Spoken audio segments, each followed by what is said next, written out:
Well, welcome to Build St. Louis, the region's new podcast that captures and shares the very heartbeat of construction and development. I'm your host, Kerry Smith, owner of Information Works. And in this episode, we're delighted to welcome Tracy Hart, president of Tarlton Corporation, a general contracting and construction management firm based in St. Louis. Having held the position of president for 33 years, Tracy is perhaps the first woman to head a major construction firm in our region. And under her leadership, Tarlton has tripled in size. Tracy serves on numerous boards, including Greater STL, the St. Louis Economic Development Partnership, the Muni, and St. Louis Children's Hospital. Tracy, thank you so much for being with us today. We're looking forward to learning from you. Well, thanks so much for asking, Kerry. I'm delighted to be here. Absolutely. Well, let's get started and dive right into our topic for this episode of Build St. Louis. And that I've entitled Building Opportunities for Women from the Ground Up. And I just wanted to start by asking you, Tracy, I know I've heard your story before and I'm fascinated with your sort of evolution, your path into the industry. And I know you've shared with me that your father and grandfather were builders. So it almost seems you were genetically predispositioned to pursue a path in the construction profession, but yet that was more of a dotted line than a solid line that led you there. But I know our listeners would love to hear, as I would again, sort of your path into the industry. Sure. So I'm an English and communications major from the University of Michigan. And when I got out of school, I wanted to go live in Chicago and I wanted to be in advertising and public relations. And at the time, the economy wasn't so hot and I was getting a lot of rejection letters. And my father says, you know, construction companies have marketing departments.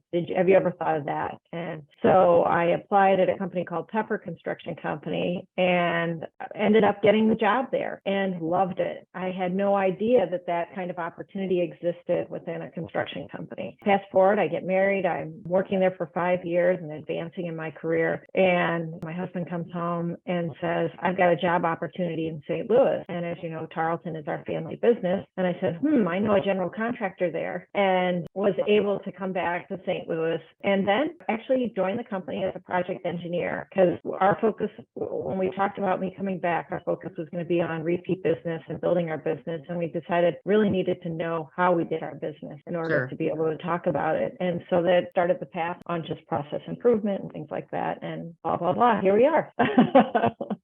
I think that's so cool. And it seems like, you know, when I talk with people, you know, the head of things in the heart of the C-suite that, you know, I think in my mind, I think they're going to just have I went to school and majored in engineering or construction. But no, you're a perfect example of someone who kind of just, you know, I'm biased being a journalist and a communicator, but what a great foundation for you to have that, because I'm certain that communication is a top priority when you're running a large growing firm as you are. It's been a wonderful background and actually probably helpful not being an engineer and that I don't get clouded by that side of the house. But I will say my path has taught me that, you know, when doors open, you got to walk through. You just never know when it might be great. Sure. No, that makes sense. And, you know, I said in the intro, I said possibly because I just wasn't sure. I did some research, but I wasn't sure if you maybe are the first woman construction company president in St. Louis, because I think been for a long time. The other person of a general contracting company, and I don't know if she was president at the time, was Pam Duffy. Oh, right. And they also had a stint where they were a carpentry company, you know, and then of course we can talk about Renee Bell, who was the president of Waterout, but she, you know, again, a carpentry company, but still, I mean, There are a few people out there, but in terms of a large general contractor, yep, here I am.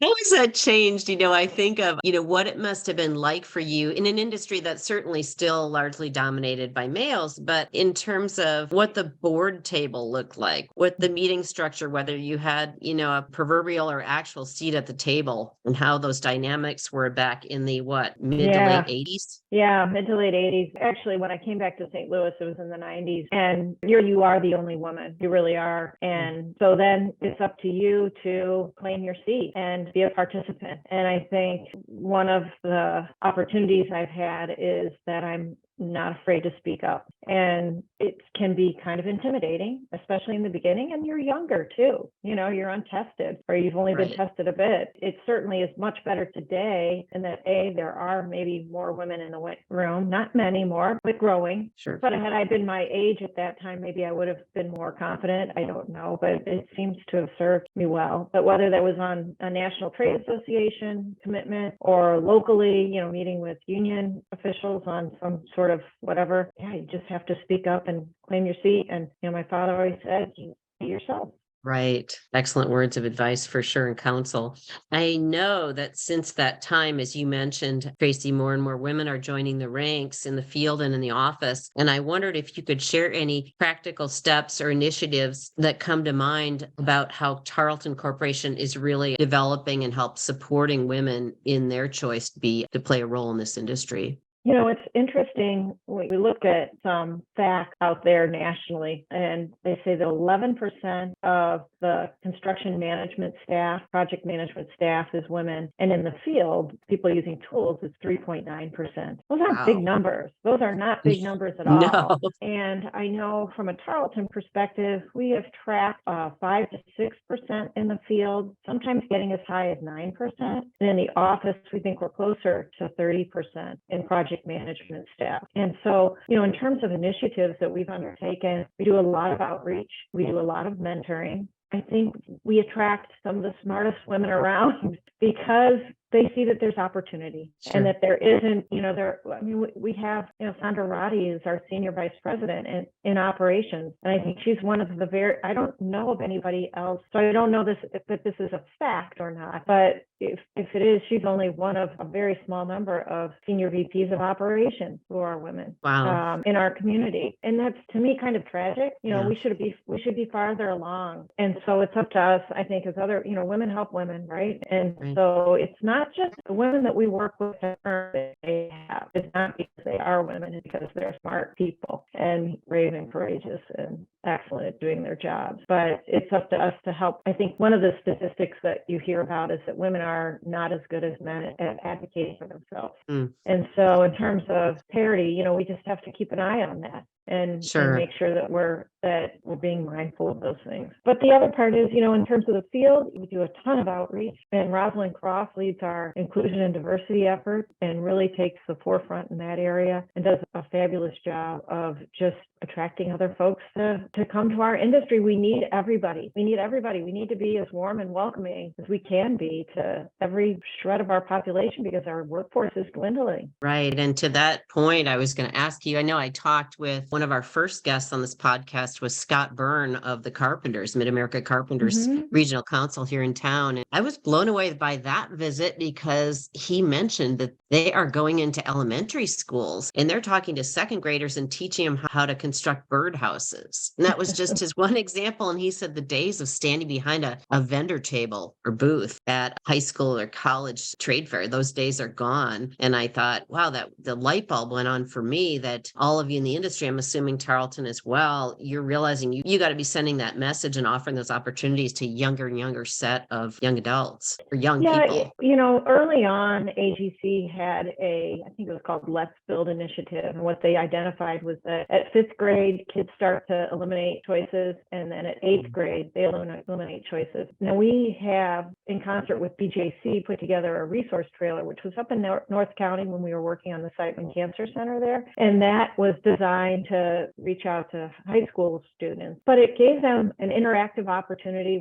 The trailer was tricked out with iPads and things that they could explore and see like, oh, wow, I could make X as a carpenter. And this is what I would have to do right out of high school. Oh my goodness. And then it would culminate in a signing day. So you'd say, I'm Tracy Hart and I'm going to be a pipe fitter and work for a Murphy company or whoever was going to be sponsoring you. And so we've translated that into another resource trailer. We closed that one after the job was done. And now there's another one, and McCarthy is also participating in this one at BJC's Big Build, their Queenie Tower replacement project. And so we've continued this opportunity, and we'd love to see more of that. But the other fact of the matter is that a lot of people don't enter our industry until they're in their 20s. So they've tried a few things. And so again, how do we make this welcoming for an adult? Maybe it's a service, somebody who's been in the service, tried other things and have decided. The good news is that the community college realizes that this is important, and of course are making investments in their campuses, predominantly, I think, up at Flow Valley for their STEM initiative. And that'll be a huge benefit. But I think overall, as a community, we're realizing that college doesn't have to be for everyone, and that there are other opportunities for wonderful careers that provide opportunities for families. Absolutely.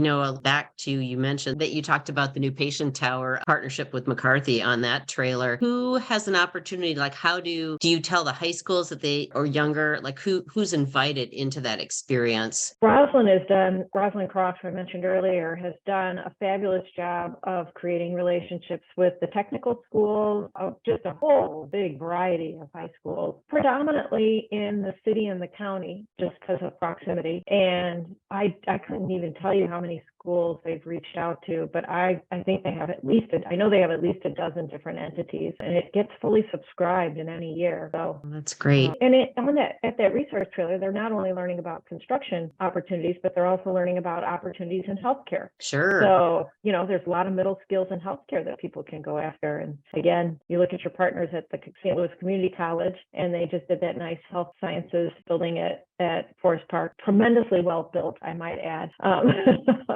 But anyway, it just takes a whole community to help us realize these things. Definitely.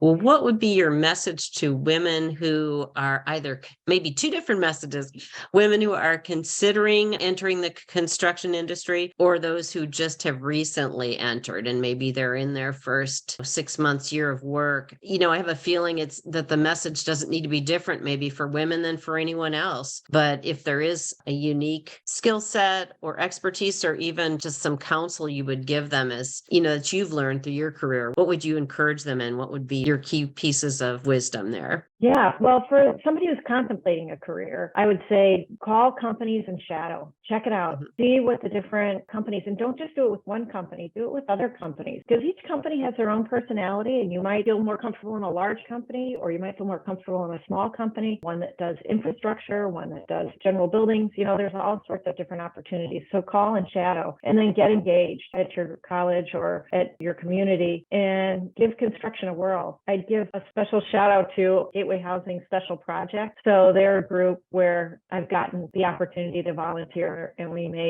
build accessibility ramps for people who need them. And now I finally get to use the tools. I'm so excited about that. But those are opportunities to learn just a little bit more about what's construction like. There's all sorts of ways to engage in the community and get a sampling. So awesome. And just to build, not only to build things and pull out your toolbox, but to build relationships and learn even from probably your people alongside you, what they like or don't like. Absolutely. And then for the person who is maybe graduating from college and are looking, what do I do now? Be brave and jump in the water. It's warm once you start swimming. And it is, I think, a new job for a college graduate is tough no matter who you are or where you go. That first new job do you remember that feeling, that first new job you had? It's just a feeling of like, okay, now what? And where's the rest of it? What I tell our folks is get engaged. If there's an opportunity to get trained in something, if there's an opportunity to socially engage, if there's a volunteer opportunity, get engaged and know who you're working with, get to know the people around. You chose this company for a reason, something resonated. And so embrace it. Not necessarily,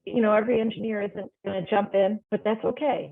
There are spots for everyone in our industry. But also, I guess the other piece of advice is I would look for people who have what you want and, seek their counsel, ask for mentorship, just make sure that you're doing your part to also advance your career, not just waiting for your employer to do that. Sure. And as a former or current marketing professional as you are, and I guess I am a borderline one, I talked to someone it was at SIUE, Southern Illinois University, last week for a different story, and he was in the School of engineering. And he said how recruiting now, they're not really recruiting people to go into engineering. They're recruiting them to say, learn how to solve problems, learn how to make your environment better.